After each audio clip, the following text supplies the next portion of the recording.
This podcast represents the opinions of our hosts and guests. The content here should not be taken as medical advice and is for informational purposes only.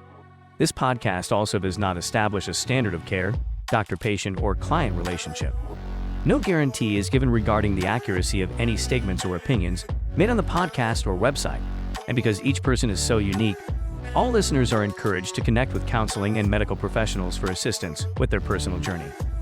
All people, places, and scenarios mentioned in the podcast have been changed to protect the privacy of those involved. Welcome to We're Not Fine. I'm Dr. Talia Jackson. And I'm Doug Jensen. We thank you for listening every week to our deep and thought-provoking conversations about relationships. We are back. Hello, listeners and viewers, and my co-host, Talia. How are you today? It's so lovely to see you. Really pumped because it's spring-ish, which is, in Minnesota, 30 degrees after a cold, hard winter is when everybody's running around naked and looking for the patios to drink on and all of that. But I've not seen the naked yet. You need to show me where that is. Oh, maybe that's just in my neighborhood. Yeah, maybe. I'm just about, as you know, to head out of the country for 2 weeks. How exciting. On Tuesday. I know. I'm really exciting. And this trip is going to be beautiful. We're going to Israel, which is where my family is. We're the only tiny little branch still here in Minnesota. And of course, we're going to, because of the pandemic, and also because we're sort of holding on to Judaism by a dental floss sized thread, which I've probably said before, we are going to do a double bar mitzvah for the boys in Jerusalem. Wow. Yep. At the Western Wall, but it's going to be light and meaningful in that it won't be maybe in the eyes of the Orthodox Jews really something. However, I really want my boys, who of course are half Jewish, half Christian, to just feel a connection to their beautiful homeland. And we're going to do some glamping in the desert by the Dead Sea. We might do a graffiti tour, go to a kibbutz. Yeah. Oh, that sounds And then we're really going to great. do a long weekend in London. I'm just so excited. What a great way to end that. For those of us and the viewers who are not Jewish, what does that ritual entail? Is that a fair question? Yeah. Yeah. So a bar mitzvah means son of the commandment, and a bat mitzvah means daughter of the commandment. And basically what it means is you are graduating from a child to being seen as an adult in your Jewish community. So now you have the responsibility and the privilege of doing mitzvot, which are commandments, which are serving others and being kind in a big way, being a part of your community, being a leader. And so it's sort of celebrating the coming of age. And what it entails is reading from the Torah and saying some prayers, but we are not going to do those things. The rabbi is so sweet, and she is going to do a lot of the things that we're not preparing for, because my number one priority is to have my boys find their own spirituality and meaning the way that they see fit when we go to this magical, ancient, holy land. Yeah, I think I love what you just said in terms of, by the way, when I was talking to your older son yesterday on the phone, I said, so by the time you get back, spring may be here. And he was like, oh my God, that's right. And I thought, okay, that's the priority. That is how he talks. I can clearly. Did he say bruh? My fellow 8. Yeah. Actually, I said that. He's also a 7 and an 8. So he's got my joyful ADHD spaz and your leadership protective nature. Yeah, Nadav and I are brothers in one way or another. But yes, it was kind of exciting to have that conversation. And obviously just going to be very, very fun to get away. I love what you said, Talia. I'm a firm believer in people kind of finding their path and their belief system. And, I think a lot of people grow up with a very kind of rigid sense of how this must be. I think the other part that really I've heard a lot of clients over the course of time struggle with is what you said was so beautiful, like being a member of a community and supporting one another, etc. And I have found so many communities not able to do that very well. And I don't Yeah. want to, so it's kind of a beautiful concept. And if we can stay present with like supporting our differences, supporting our individual Yes. belief systems, boy, what a wonderful world that would be. I was going to sing it, but I'm not going I to. completely agree. And I do think it's going to be beautiful. I'm excited to have this experience with them. Yeah, for sure.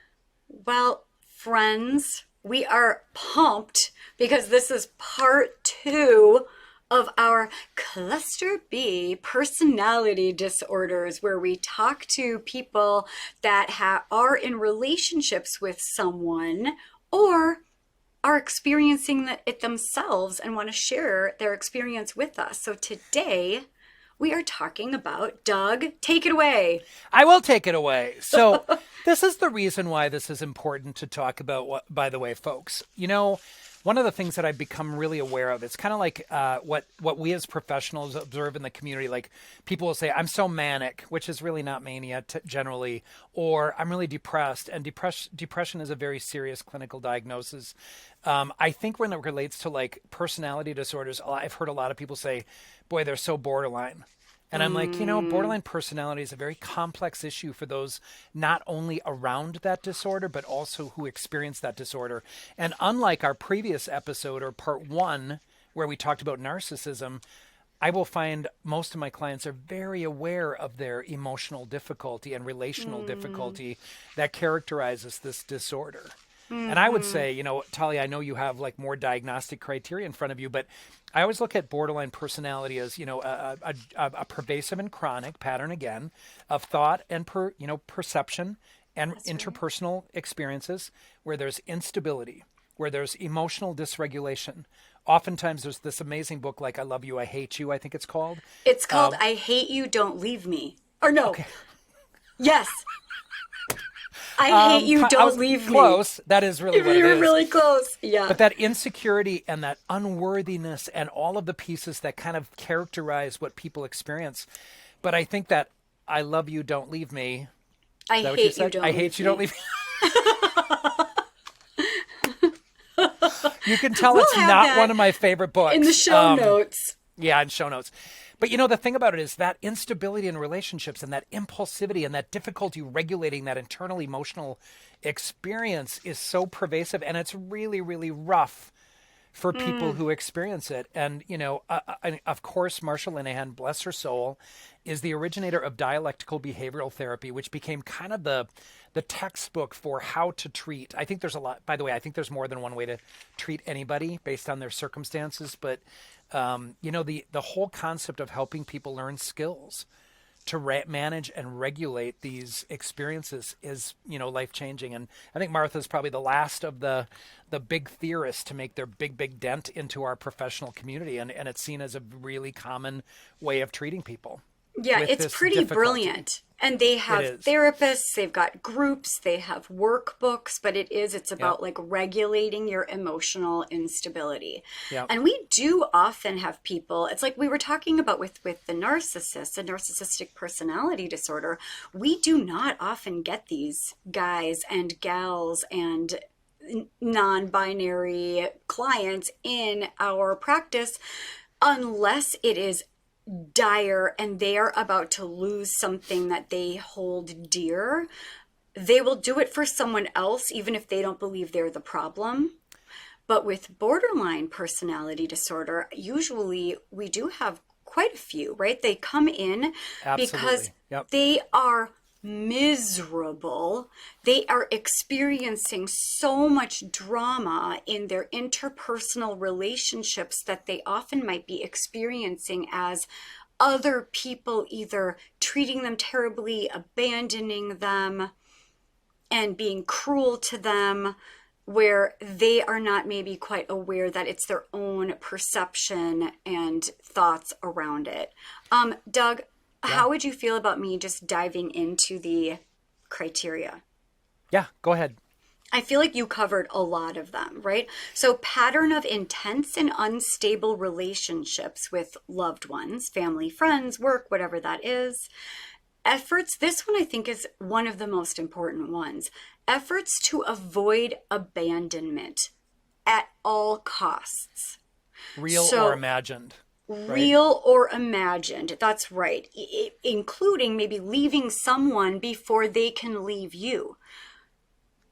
Unstable and distorted sense of self that they don't experience themselves necessarily as the same person every day. They rely on external feedback to know if they are beautiful, if they're enough, if they're smart, if they are loved, if they're intelligent.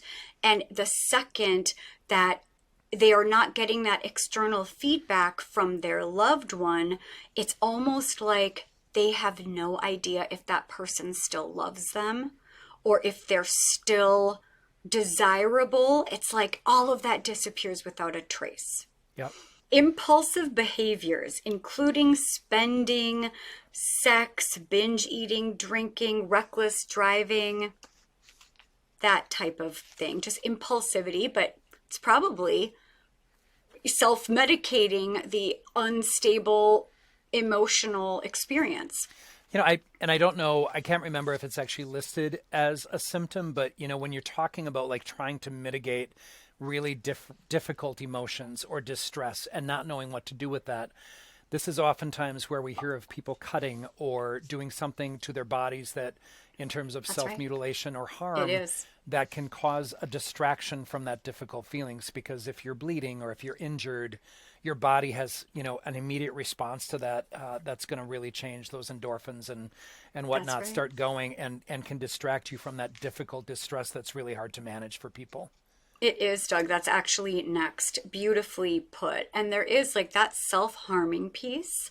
What people will sometimes say is their external matches their internal experience, which immediately calms them down because they feel that amount of pain internally, but all of a sudden it becomes visible and something that's an actual wound that people can see or that they can see. The next one that I actually hear often, and in therapy, if somebody says these words to me, it will immediately wake me up into thinking about the diagnostic criteria for borderline personality disorder. But people's feelings of emptiness, a constant aching emptiness, where they don't know how to fill up that feeling. And that feeling probably feels like a lack of love, a lack of twinship, a lack of relationship. And it is, from what it sounds, the coldest, emptiest, scariest feeling. So that's why people are seeking out love to fill that up at all costs. Trouble trusting others and an irrational fear of what other people are intending. Pretty self-explanatory. It is, yep, for sure. And this one is one that maybe if we're in relationship with somebody, right, we will notice their bubbling anger, white hot rage right underneath the surface. Yep. So the other book, besides I Hate You, Don't Leave Me, that is like probably also from the 70s that everybody has heard about, is Walking on Eggshells. Right? Landmines everywhere. You have no idea what you could possibly say or not say to not have this person rage at you. And oftentimes you can't do anything because it will happen. You'll step on a landmine and they can't control the anger. It's interesting, Talia, as you're reviewing this, and I will tell you, I probably zoned out a little bit on the diagnostics piece because we deal with that every day and we think about it that way. But hopefully it's helpful. Hopefully it's helpful to our viewers, right? To really identify like these, when you're diagnosing someone, it's helpful to go over those with people and have them affirm, yeah, that's what my experience is. Yeah. The thing that I'm feeling most, though, is this is where I have some compassion and a great deal of like empathy for people who struggle with this. And my clients that I've worked with, I just, it's my total goal to help them know they are worthy and they are deserving, and to stay mindful and to figure out how to soothe yourself. And, one of the things I love, John Bradshaw talked about, our inner child and whatnot. And one of the things I loved so much about his work is that I often tell people, imagine yourself as a little child when you're feeling empty and you're feeling scared, or you're feeling worried that you're going to lose somebody in your life, or you're angry at somebody and hurt. Imagine holding the hand of you as a younger child, and then lean down and get on the ground and hug yourself and say the words, "You deserve to be loved, and you are lovable, and you are worthy, and you are such an amazing person." Not to get too far into this, because this isn't about borderline, but, on RuPaul's Drag Race, one of the things that at least he used to do on the show was to have people look at themselves as a child and say things to that child. Like, if you knew now, then what you knew now, what would you tell yourself? And I love that exercise so much. That because gives me such goosebumps. I mean, right? It's such a beautiful thing to do. I actually have a picture of myself, probably when I was 1 year old, on my sideboard in my my dining room. And it's interesting because I sometimes look and I actually say hi to myself or something like that. It kind of seems so crazy, cute. but I like doing it because I'm so grateful for where I'm at in this life. But that little kid was about to go through a shitload of stuff, right? So I love that idea, but this is, going back to that diagnostic criteria, and I want to get to a mailbag, of course, that you have from somebody. And, like with a narcissistic disorder, we're going to do both from the perspective of someone who's in a relationship with someone who struggles with this diagnostic piece, but also from the perspective of what it is to live with borderline personality traits. Right. So I love all of that, but I get immediately into I cannot wait to help people through this disorder. And get to another side of feeling like they don't have to live with that pain, and they can soothe themselves, and they don't have to look externally for that anymore. And oftentimes at the basis of this, I find abuse, neglect, trauma, whatever it might be in childhood, and mostly abuse. I will tell you, there's a lot of people who come from those that they have a difficult time regulating because there was nobody to show them how to do that. And they did not receive that sort of care, and that's why I love that childhood experience. Nobody to show them how to soothe and how to hug themselves and be rocked by their parent in a calm way to learn how that looks, to feel safe. Oh my gosh, Doug, 100%. That's actually when I was interrupting you, it was to say that exact thing, that this is usually born of trauma and neglect. And if we have a healthy experience in our family of origin, and we have loving, attuned parents, their words and their soothing us becomes our ability to have a kind and loving inner voice. Yep. And self-soothing. And so, no, you cannot love your children too much or soothe them when they're in pain too much, because it literally creates confident, healthy adults. The last two criteria are the volatility of mood, which is the landmines everywhere. Emotional instability and dysregulation. Yep.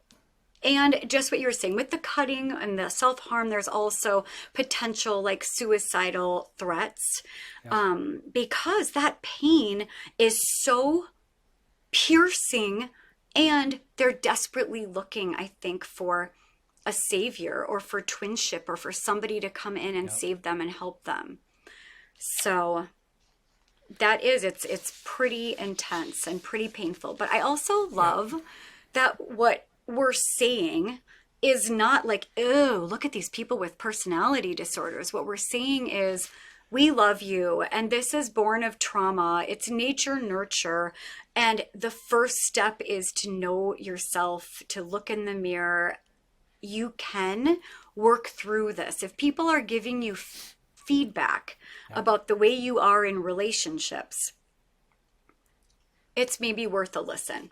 But should we dive in? We could go on and on, but we should probably get to the mailbag. And again, I will say that even as you just said that, this is the personality disorder that I most prefer to treat.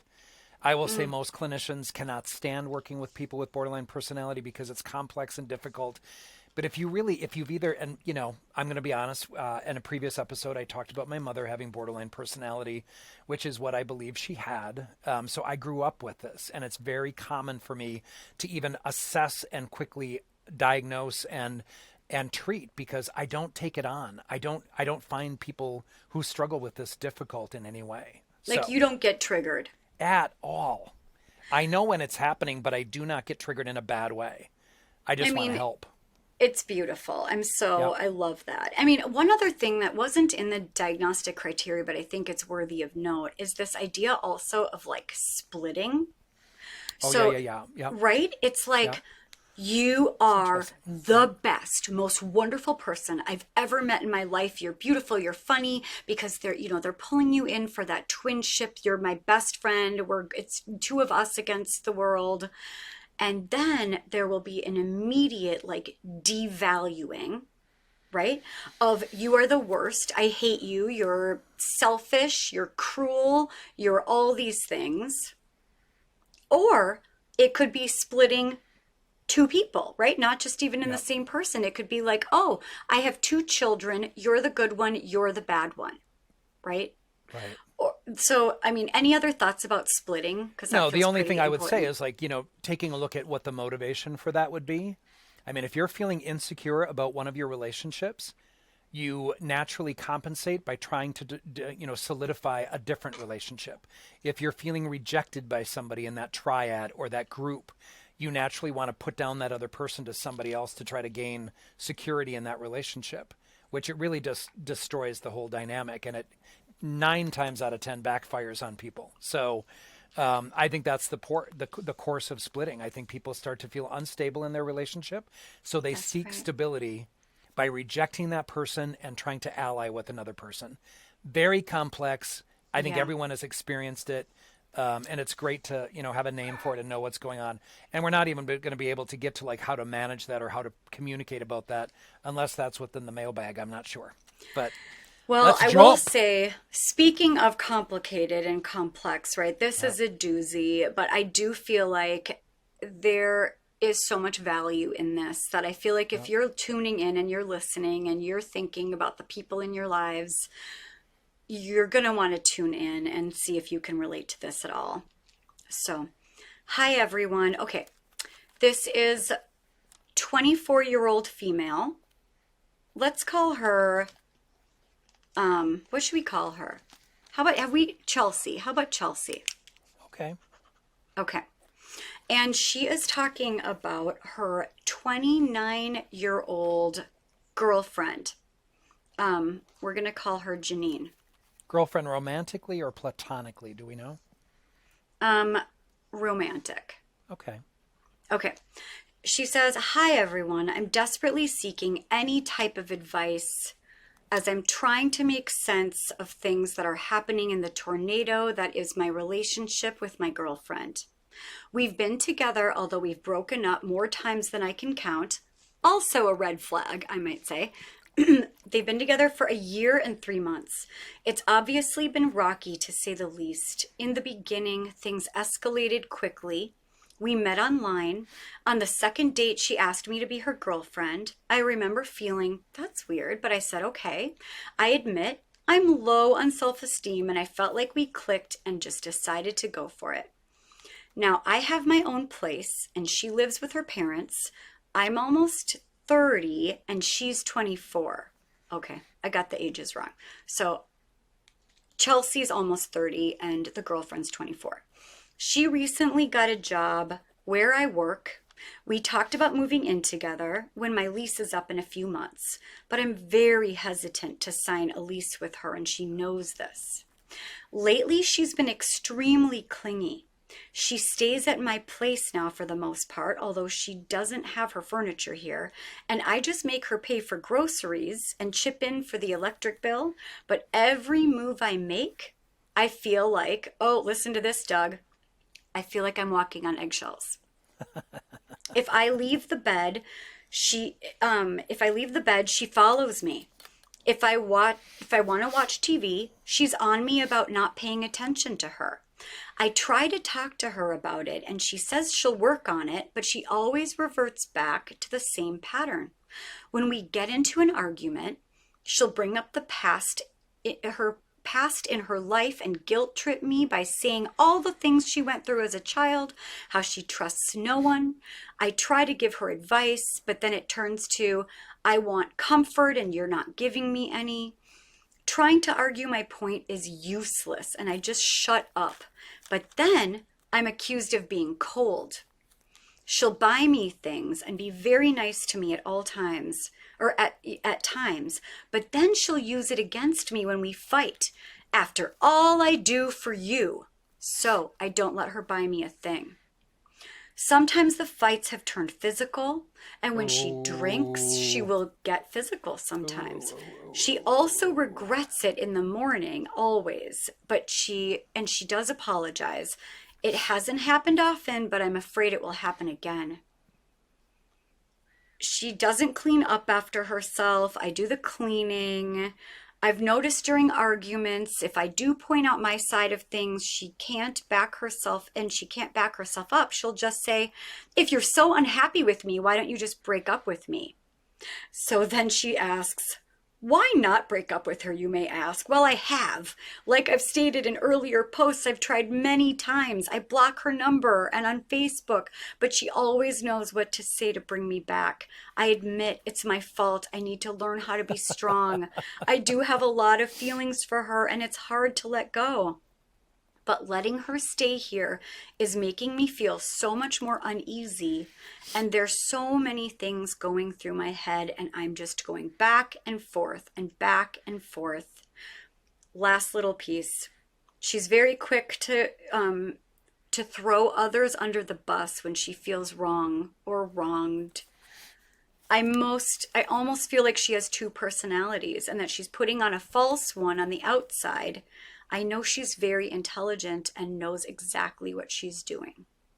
I'm just not sure how to move forward, and I desperately need words of advice. I feel helpless.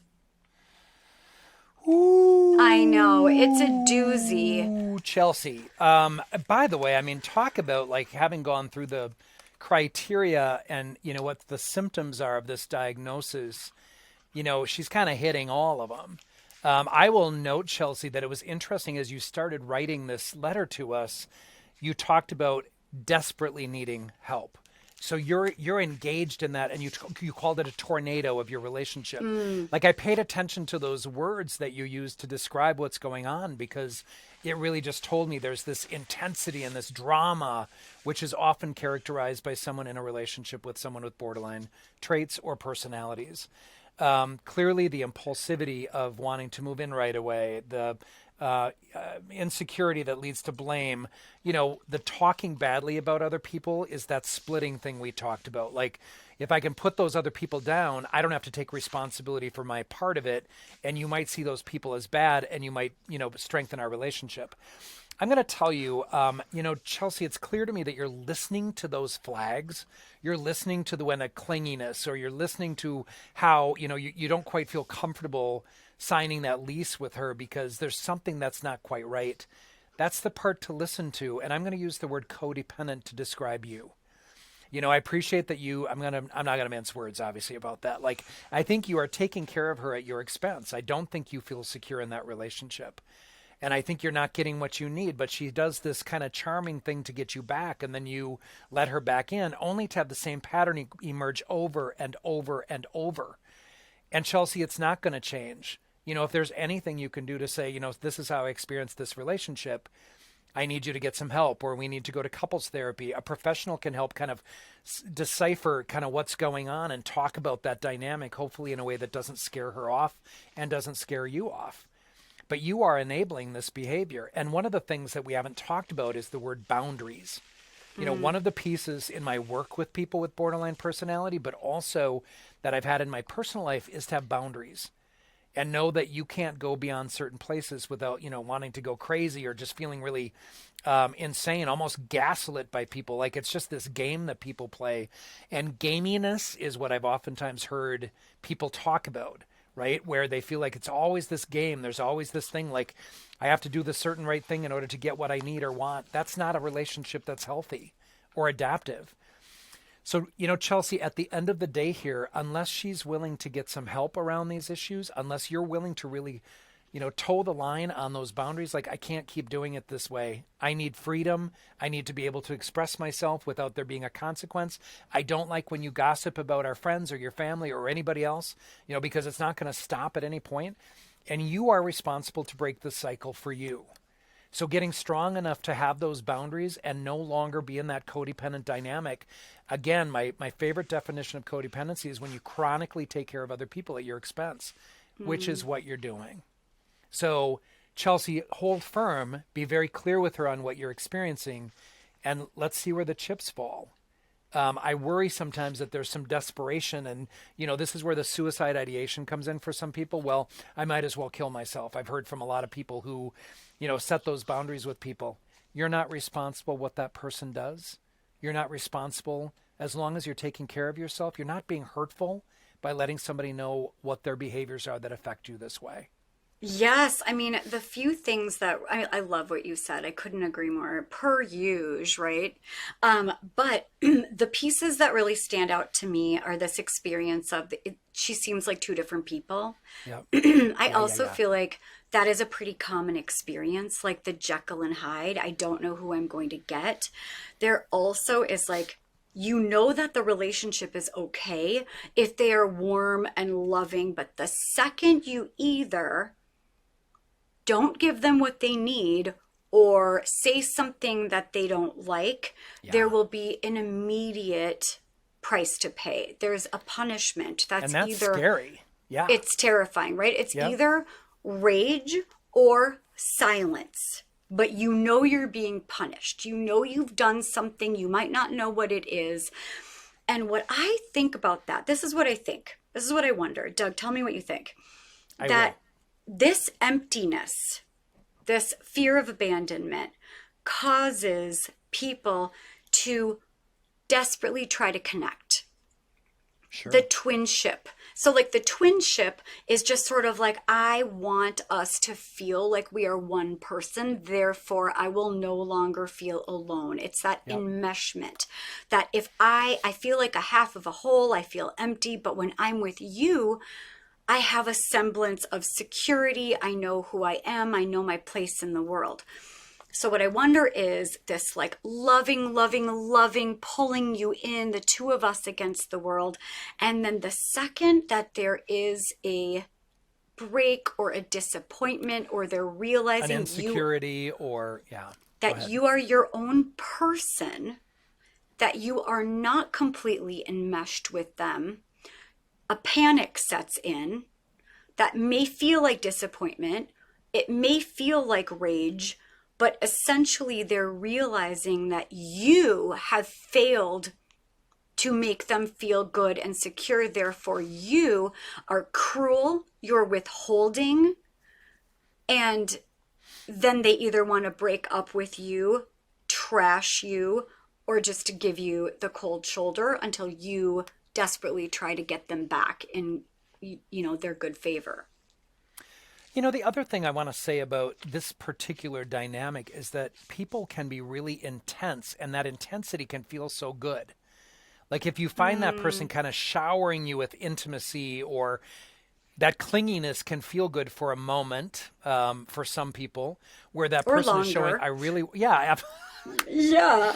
you want it. Like it feels good to have somebody shower you or want to join with you or want to, They're share obsessed themselves with you. Absolutely. I mean, it's a good feeling momentarily. Like, oh, this must be what love is.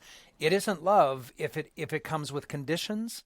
If it comes with that sort of like, if you don't do it a certain way, or when I feel insecurity, I am going to make life hell for you, and I'm going to hate you. Go to that hate part of that love-hate relationship dynamic that is common for people with borderline. So I just think it's about listening to yourself. And I think, Chelsea, honestly, one of the things that you did so well is that you felt like you had this flag, like there's something not right about this. I don't quite feel settled. I don't feel trusting of this person. And that instability of emotion as well as behavior, really interpersonally, can be why it is you feel that. And really, it's as simple as saying, so this is what's going on for me. This is how I experience you. And as I said before, when we were talking about the diagnostic criteria, this is a very hopeful diagnosis to me. I don't struggle with this diagnosis when I'm in the treatment setting or my office. I love your optimism. I have total optimism about this because, if somebody's in my office who has this diagnosis, they're not happy. They're miserable. They're like trying to figure out why they feel this incredible tendency to like pick up people that are not good for them or that don't give them trust. And I've even encouraged people who struggle with that intimacy to say, I probably need, this kind of goes to love languages, but not quite, because this is a diagnostic category. Like if you need affirmation, if you need check-ins, if you need more than an emoji on your text messages back and forth, sometimes you need a little more, and it's okay until you build that trust, because it will come eventually, hopefully. I just think if you need more, it's okay to ask for it. And if that person can't give you that, then you have to navigate and negotiate, compromise, the third C of the relationships, 4 C's of relationships. I just feel like it's about communicating and making sure that you get what you need. And it's right. a tough one in this if that person is not aware of themselves. That's the ticket. Like I have tremendous optimism for anyone if there's a willingness to look at themselves and work on themselves. But often with the personality disorders, they come in complaining about other people, right? Everybody is cruel to me. Everyone is treating me this way. Listen to how horrible my sister is. This thing she said to me, I'm not speaking to her. And then my boyfriend did this. And basically, if you're hearing, like as a therapist or as a friend, that everyone in their lives is cruel to them and said this hurtful thing, and they're so upset and they're going to wait for them to apologize or else they're never going to speak to them again, that's usually a sign. But where there's awareness, there is a way, and people do heal. I agree. So one of the things Talia and I are figuring out in this change of not having someone on the screen monitoring us is that we could blab for hours about stuff. So I'm going to move this forward. Woo. One of the funnest pieces, most fun pieces, funnest. I'm going to use the word funnest. Funner. Pieces of this. Funnest. Pieces of this is that people who have the awareness of their own diagnostic piece. So we have a letter as well from someone who is diagnosed with this and identifies. We will call, let's call this person by a name at the end. I don't know what gender we're talking about here. Hey, everyone. Oh, the title is like, I'm living with borderline personality and the intense crippling fear of abandonment in my relationships. So this person says, hey, everyone, I just wanted to vent about something that's been bothering me for a while. I have borderline personality disorder, and one of the things that really affects me is my fear of abandonment. Whenever I get into a relationship, I start to feel so much anxiety about the person leaving me that it makes me physically ill. How very sad is that? Mm-hmm. I start to think that they deserve so much more and that when they find their person, I'll be left on my own again. It's a terrible feeling because I always think I'm ready for a relationship, having done the inner work and going to therapy. But the fear of abandonment is so overwhelming that it's hard to enjoy a relationship or believe I can move on from these self-sabotaging behaviors. I find myself constantly checking in with my partner, asking if they still love me or if they're going to leave me. If not verbally, I'm fighting it inside my head. I have no confidence whatsoever. I always think the person I am is better than me in all aspects. I know it's not fair to them, but I can't help it. It's like a constant voice in my head telling me that I'm not good enough and that I'm going to be left alone. I wish I could turn off this fear. Isn't that painful? I try to remind myself that I am worthy of love and that I deserve to be happy. But it's hard to shake the feeling that I'm not enough. I often think that it would be easier to just be alone for the rest of my life than to be in a relationship and constantly feel this pain. If anyone else out there is dealing with something similar, know that you're not alone. It's tough living with a mental illness that affects our relationships, but it's important to remember that we are not defined by our illness. Oh my gosh, that's so beautiful. And this is why it's like such a gift to everybody when somebody is like, holy crap, I know what this is. Yeah. I mean, oh, my heart. It also reminds me, before I jump into this particular wonderful human, that like I also have had an experience with several people that have borderline features where they come to me after a miserable breakup. They're absolutely devastated, sometimes suicidal, questioning themselves. How could this other person be so cruel? We do all of this beautiful work. They feel whole. They feel regulated. And then they go into their next relationship. And my God, does all of that get triggered, comes right back up to the surface. I wrote down a lot of things too. I got to tell you, I had a hard time. So that was, by the way, That was the first time I read it out loud because I kind of like the element of surprise in this Yes. podcast. I don't necessarily like to know what people are going to write in beforehand. I don't like being prepared. This makes me so incredibly sad, and I just have incredible regard for this person. You know, I'm struck by something, Talia. You know, people oftentimes assume that people with borderline personality are not fun to be around. They're not pleasant people. You don't want to work with them. You started they're the out by best. you started out by saying this amazing person, and I'm like, I just want to verify. I mean, of course. This person, by the way, just incredible self-awareness and almost pleading for help with their pain, right? I want to jump because we're going to so run out of time like we always do. But I want to talk about two things.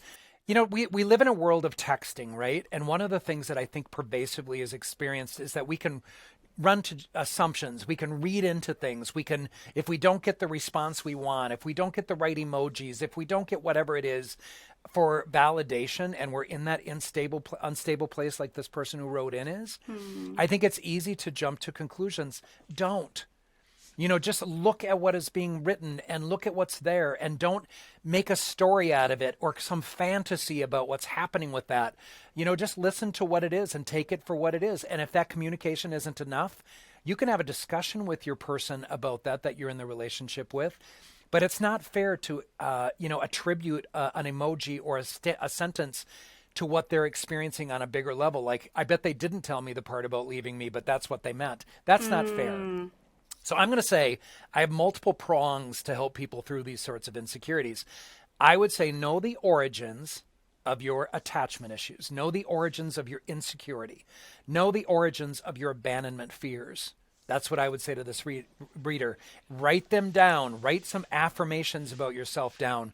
Fill your own vial during those times that you're needing affirmation. You know, because there's no person that I've ever worked with that I can't come up with 10 affirmations about what their strengths are, right? And the other piece, you know, reality testing is a cognitive therapy strategy. It's across the board helpful in situations like this. Is the person breaking up with me? Is that what they told me? If the person didn't say, I think we need to talk about breaking up, please don't jump to that conclusion. That's your own shit. So you have to work on affirming yourself. You have to work on understanding what those origins are of your fears of abandonment. And the only last thing I will say, and then I'll let you finish this up, Talia. The only last thing I will say is that, you know, that fear of abandonment and that constant need for affirmation is drowning to most people. You know, I have been in dating situations where the person was constantly fearing that I was going to leave him and go to somebody else or fuck around on him or whatever it might be. And that's exhausting. Like I found myself so resentful of that insecurity, and I had to leave the relationship. I'm like, I can't be with someone who thinks I'm always, you know, somebody else always wants to be with me and I'm going to jump to that person. It was really exhausting. So I want to say you're going to sabotage this relationship and you're going to end up alone if you keep putting this person through hell. That's right. It's a self-fulfilling prophecy, right? Yeah. Which is like exactly like, you're going to leave me. You're going to leave me. You're looking at other people. You're texting with other people. That is going to make somebody run as fast as they can, because it's pretty painful to be in a relationship with someone who is insecure to begin with. And so if you are someone that is questioning whether or not, like, okay, I'm insecure in this relationship that I'm in, one thing to ask yourself might be, how do I know if the relationship is secure, but I feel insecure? Or how do I know if the relationship is insecure and my feeling insecure is actually accurate? And so there might be some decision trees out there to like, is there evidence that this is a secure relationship? Has this person ever given me any reason to be concerned about what they're doing outside of the house? Because honestly, that's a problem. I mean, if you don't trust that your partner can go out there into the world and even have other people think they're beautiful or handsome and even possibly flirt with them because, hey, you've picked a good one. Maybe there are people who, find them attractive. But if you can't just sit back and know in your heart of hearts that you have nothing to worry about, that might be an insecure relationship. But if you know that this person is giving you no reason for concern, and you are in a constant state of comparing yourself to the ex, going down rabbit holes, comparing yourself with everybody, wondering if they're looking at this person or that person, it might be you. And one thing you said, Doug, that I absolutely loved was that maybe there needs to be the affirmations and a little spiraling journal that, or like a decision tree or something that you can write for yourself. So if I don't want to freak out and spiral every time my partner goes out into the world, I'm going to write something for myself to remind me they love me. This is how I know. Just because they're out having fun with other people does not take away from how much they love me, and on and on. Just that reality check. Well, and I would say that communication is a key piece of this. Again, first of the 4 C's of relationships. If you communicate, actually second, I'm sorry.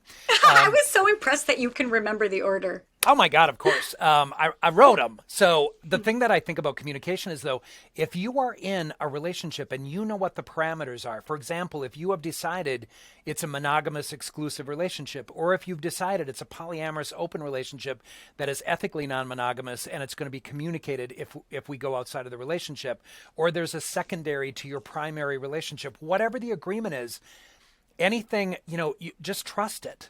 And it doesn't always work this way, but there are clients that I say, write the words "choose to trust" on a piece of paper and keep it in your pocket. Tattoo it on your sleeve. I have a incredible buddy who's a tattoo artist. He's glad to put it on your sleeve. Just look at it and say, "Choose to trust." And it's not easy to do, but it kind of alleviates all of this extra thinking and this extraneous, like, insecure thinking. And you can just really make that decision. There's no reason for me. I've looked at the evidence, as you put out there, Talia. I've looked at the evidence. There's no reason not to trust this person. I'm going to decide to trust.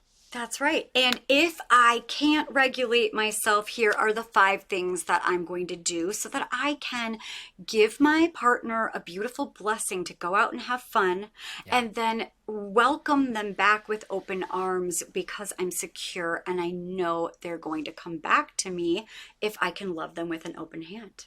Thank you both for writing in. I loved this conversation. Oh, me too. And we love our listeners and our 19 watchers. And you're the best. And we will see you next Tuesday. See you then. Take care, guys.